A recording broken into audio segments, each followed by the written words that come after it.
Hi there. Welcome to Sunnyside Journals. I'm Catherine, and I'm going to do a quick little make stuff with me this morning. Hopefully this works out, because I'm just doing it spur of the moment before I head out the door. I'm going to go do my mom's hair this morning, even though it's not Tuesday. It's Sunday, and it's a nice day, and I'm going to pop out and visit my mom. A few of you asked how I bust open the spine of a Beatrix Potter little book, and I'm going to be making a tiny Christmas journal out of this one. The Tailor of Gloucester is actually a Christmas story, so I'm going to make just a tiny little journal out of this. And I thought, you know what? When I bust open this spine and show you how I do it, then we can kill two birds with one stone. So what I do, as ever, if any of you have seen me gut a book before, is I sort of give myself lots of room in there. If you can see, it's a hollow back spine. These tiny little books are hollow back spine. So what I do is, you need an X-Acto or a box cutter, and just go down in there very carefully, just the little tip of the point, because you can cut through. It's very easy to cut through the, let me make sure it's very easy to cut through the back of this spine, and then the whole thing is done for. So just go down here. I always do the back first. That way, if I mess anything up back there, it's in the back. And plus, once you've released the back, the front is easier to do. So there we go. Oh, come on, let go. Let go. All right, so there we go. That's the back done. And see what I mean, how the front is easier to do, because you can sort of give yourself a bit more room and less chances of needing stitches when you're done. Now, pardon my hand in the way, but refer back to my point about needing stitches. Make sure you're always safe. So there we go. The block is out now. A little girl named Krista received this book in 1983, and she even signed her name to it. I love when there's little remnants of the previous owner in books. So there we go. There's our cover. I'm just going to tidy up the overhanging cardboard here, because that's going to get in our way.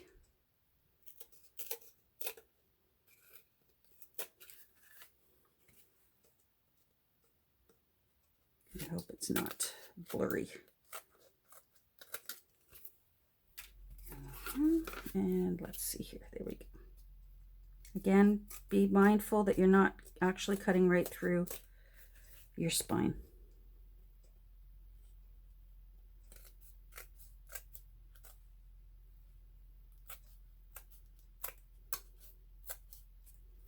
There we go. I'm not worried about these end papers, because I'm going to put Christmas paper in there. So then what I do is I literally flatten this out, and see how that gives you almost an extra third of an inch.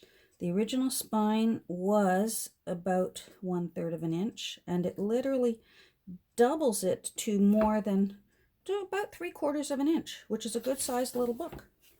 So then what I do is I go in and see if this is coming out or not. I'm not going to worry too much. It's not that heavy. No, that one's not going to come out easily. This isn't that old of a version.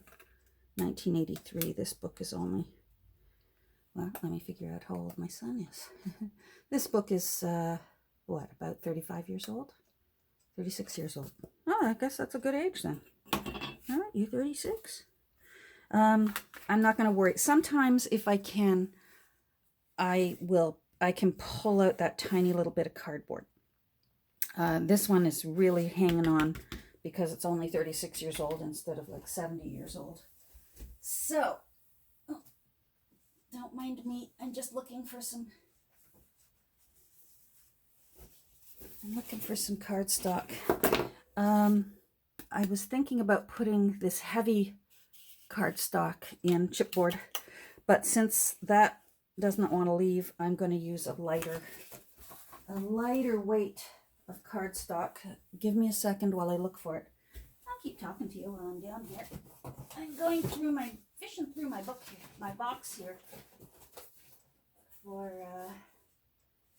some cardstock, and it doesn't matter. It doesn't matter the color because you're not going to see it. Yeah, that works. All right, so then I just get a pencil.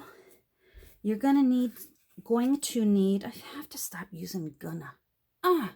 Mind you, I'm going to be 60 this month, and old habits are hard to kill. So you will need a little bit of room for folding on both sides. So I'm just eyeballing that.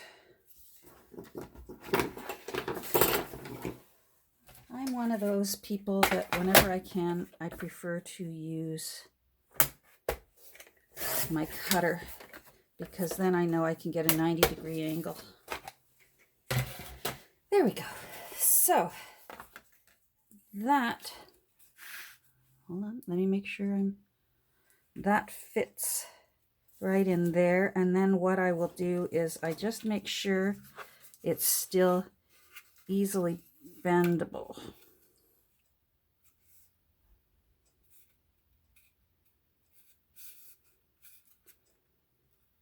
Which that will be.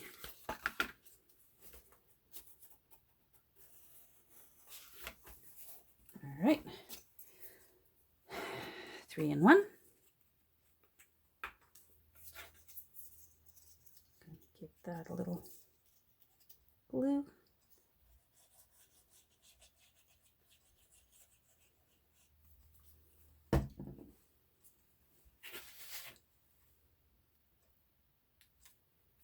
Doesn't need to be the entire length here because this I'm simply going to do a hidden spine. I'm not going to do a hidden hollow back spine. So I will be sewing the signatures onto a little piece of card and then also gluing this in here, but it'll be covered by probably a pretty little piece of Christmas fabric. I'm going to try and find some Christmas fabric that will match orange. I can't tell you how much it irritates me that it's a little Christmas story and the color of this book is orange. I've got to find a way to incorporate orange into Christmas. Give me any ideas down below if you think of any. Anyhow, so there we go. Now, where's my Tyvek? I'm just going to give it a little bit of...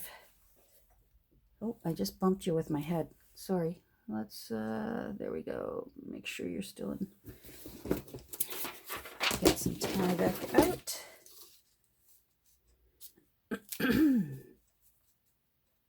All right. Again, just eyeball it. And I like it to be a little bit smaller so that it's easy to camouflage, cover up when I start adding the pretty stuff. This will be underneath and no one will be the wiser.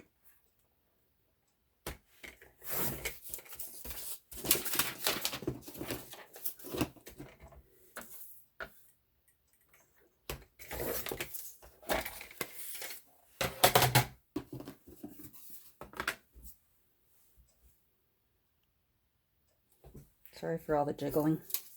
So, just a little tiny bit of Tyvek there to keep it strengthened.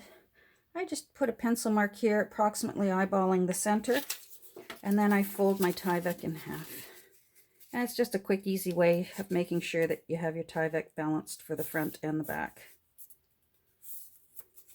There we go.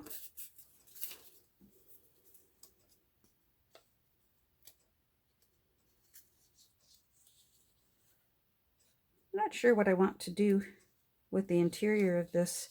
It may, I'm leaning towards having it just simply be some tea-dyed paper and fussy cutting all of the pretty little illustrations and just simply placing the illustrations back in with a few little maybe Victorian-y, Christmassy other things added in, so that some people don't realize it's a Christmas story. So there we go. Get in there and make sure you get in all those little nooks and crannies.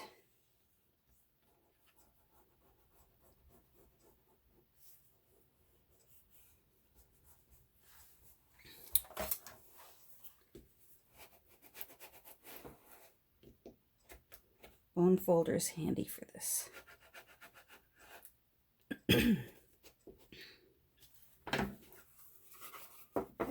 Very good. And voila, you have a larger spine.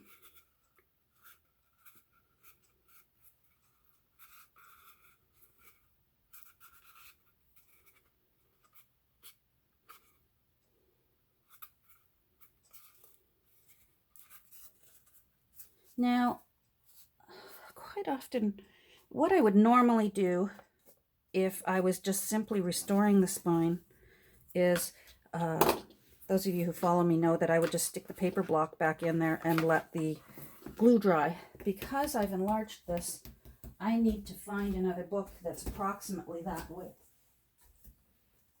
Let's see if this little baby will give you some support. Yes, it will. So what I'll do now is I simply put an elastic around this just to hold it while it dries, so that it will, hold on, I just want to give that a little bit more oomph. I want that.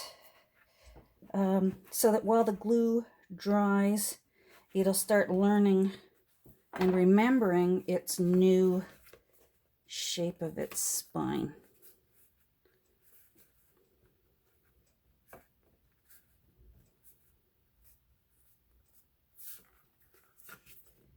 And that one there. There we go.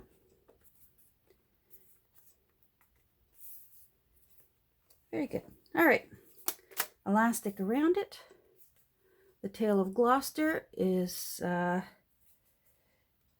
ready to dry, and then hopefully when I get back from seeing my mom, I'll get started on the tail of Gloucester.